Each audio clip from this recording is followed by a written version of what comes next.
Outro grupo de Santiago, a Asociación Folclórica Cantigas e Agarimos.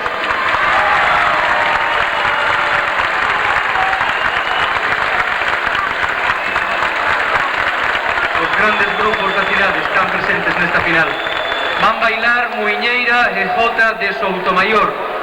Esta danza foi recollida nas aldeas de Moreira, Loureda e Val, precisamente do concello de Soutomaior, en Pontevedra. Este baile acompáñase con toques de pandeiras e pandeiretas, interpretándose coplas adicadas a la Virxe da Peneda. Muiñeira e Jota de Soutomaior, Cantigas e Agarimos.